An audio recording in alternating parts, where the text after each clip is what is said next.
Hi everyone, I hope everybody's well. This is week 2, it's Introduction to Literature, and I know you are excited. I am too. We have 3 great stories this week. A&P by John Updike, This is What It Means to Say Phoenix, Arizona by Sherman Alexie, and At the Round Earth's Imagined Corners by Lauren Groff. And I chose them for a couple reasons. One, I love the stories. I think they present really wonderful, vibrant, exciting characters to read about. But also they have interesting points of view and interesting settings. And that's what we're talking about this week. 2 of those literary elements that we talked about in the PowerPoint presentation from last week. Point of view is who is telling us the story, the narrator. Where are we getting the information from when we read the story? And in setting is the where, it's the when, it's the whether. So let's cover a few things here. And then we'll talk about the stories in a minute. So point of view is who is telling us the story. It's literally the narrator, the speaker, the person who is telling us the story. Sometimes that person is in the story. Sometimes they're not. Sometimes they're outside of the story. Even if they're outside of the story, they have an omnipresent, omniscient kind of view of the characters. They can see in multiple characters' minds. Sometimes they only know one person's version of the story. They're more focused and limited in their information. So that's something to think about. We read The Interlopers for last week. And that was a story that was told in the third person with an omniscient narrator. We saw into Ulrich's mind. We saw into Georg's mind. We saw even into the kind of history of the conflict. But we were equally balanced between the 2 characters. And had it been a more limited point of view, third person, we would only have seen into one of the characters' mindsets. Had it been told from the first person, either Ulrich or Georg in that story would be directly addressing that story to us. And that would be an interesting choice because of the ending, with the wolves coming in at the end. So when we think about first person is the narrator. As a participant, it's a major character. Sometimes it's a minor character, but generally it's the main character that we're hearing from. It uses that I perspective, and we hear directly from them. It's limited, though, because we're only hearing from one person's point of view. In that way, it's kind of like the real world. We're limited to what we see, what we hear, what we feel. And that is why first person can be very powerful. We'll be reading a first person story from this week called A&P. Third person is a very, very common type of narration style. And that's the narrator generally as a non-participant, somebody that's not involved in the story, an outside force telling us the story, not even from their point of view. Really, sometimes just from an all-encompassing point of view. You have 4 basic types of third person. Omniscient, which is that all-knowing style that I talked about with the Interlopers. Limited, seeing into a major character or a minor character. And then objective, not seeing really into any of the characters and just presenting the information. It seems to me that the Interlopers was more omniscient.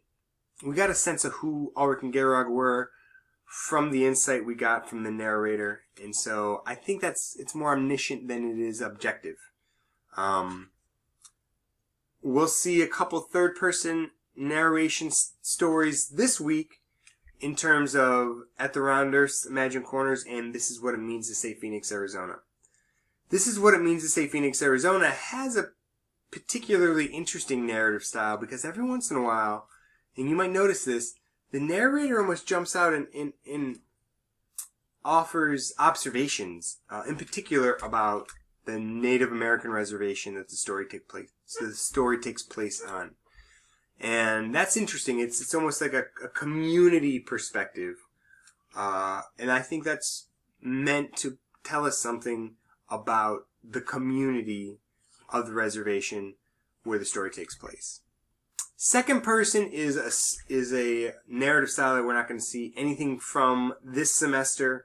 You might have read some stories that have this, but it is directed at you. Recipe books, self-help books, dummies books, choose your own adventure books, if you remember those. I remember those as a kid. They use the second person.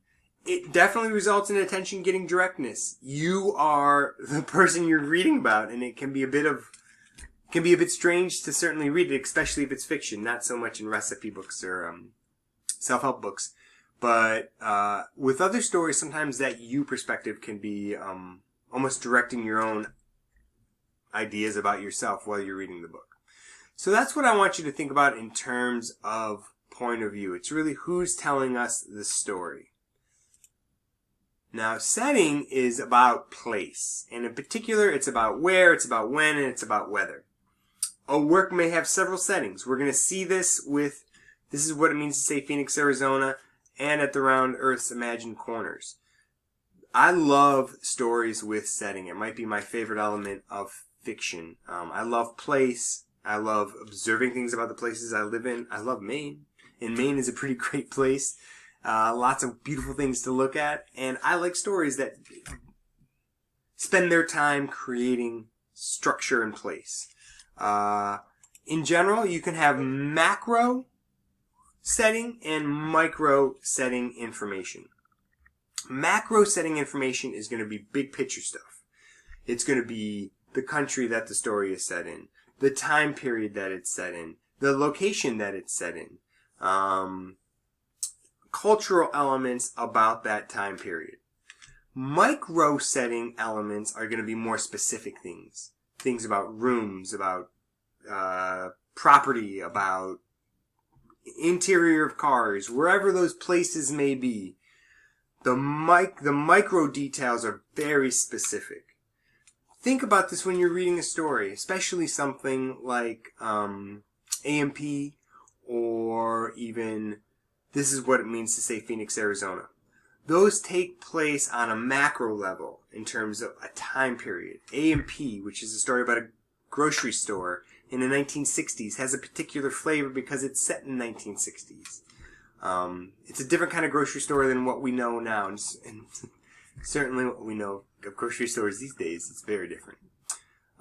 But within that AMP store, you're going to have micro elements too. The fluorescent lights, the checkered floor, the checkout stand that Sammy works at.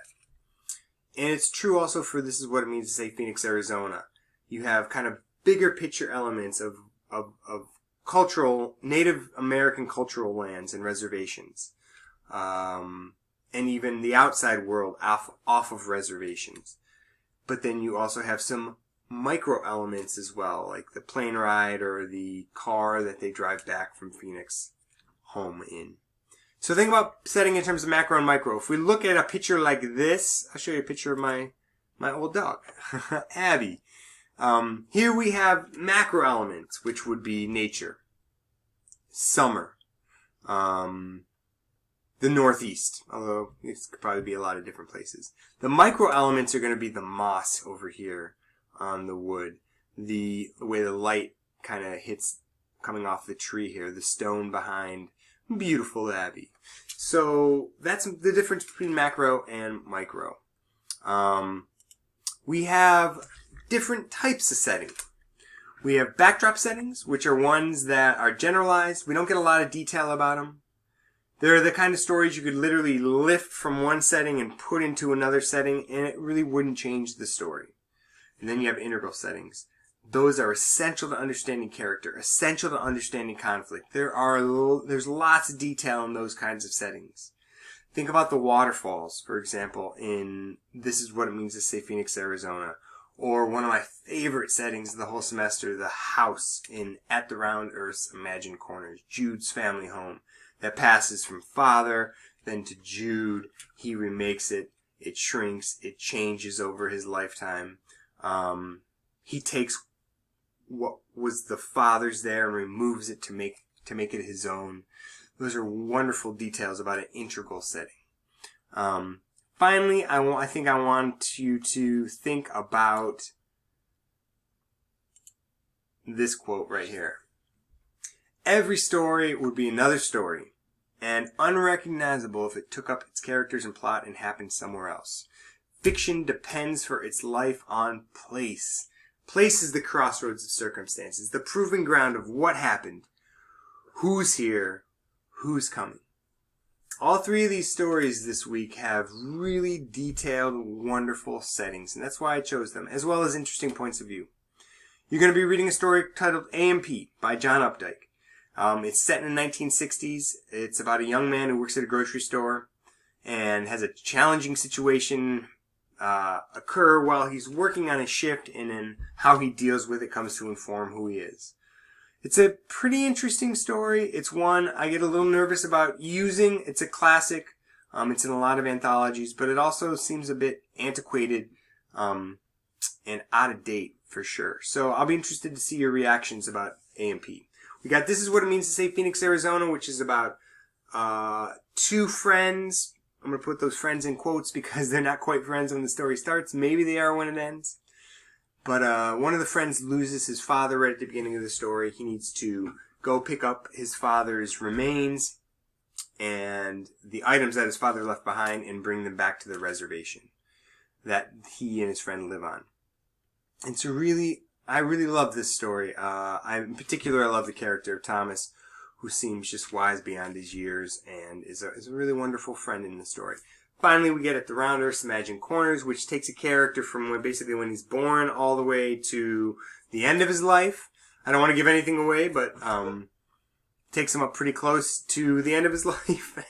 And it follows his life in a way that reveals the effects of parents on their kids, and in particular a father and a mother and a marriage that fell apart, and how the son comes out of that and deals with his own life. I really like the character of Jude. It's got some really wonderful setting descriptions and setting pieces in it, and I think you'll find it pretty interesting. One more thing about setting I wanted to share, and this might be the most important of them all. Let's see if I can find it here. Is what setting can do. And setting can do a number of things. Those settings that I mentioned in all the stories can do a number of different things. They can set the mood, telling us how something feels, illuminate character, give us information about character, provide conflict, or act as an enemy. I think we saw that in the Interlopers. And can function as a symbol, which means to represent an idea or emotion. And I think I'll go back to the Interlopers for that again. That is that land that Ulrich and Georg are fighting over. It's described as a narrow strip of precipitous woodland that wasn't famous for the shooting that it afforded or the game that lived there. So it's really not even a beautiful piece of land. But yet you have these characters that are fighting over it for 3 generations. It comes to throw a tree down on them and trap them on the darkest evening of the year. If we think about those characters' lives, they have been trapped by that piece of land for their entire lives. They were born and raised to do one thing, kill the other person, over that piece of land. And the fact that the tree traps them down on there is, for me, very symbolic of where they've been their entire lives. So the Interlopers is a wonderful example of how setting can be used as a symbol. Finally, setting can embody theme. It can reflect what the story is trying to say about life. Theme is a big idea about life, and setting can certainly point us in that direction. All right, that's what I got for you. Thanks for staying with me. I appreciate your efforts. If you have any questions, concerns about the assignments or about the point of view or setting lecture, please reach out and email me. I wish you all the best this week. We got a reading quiz and a discussion due at the end of the week on Sunday. And with that, I'll say goodbye, and I'll see you next week. Take care.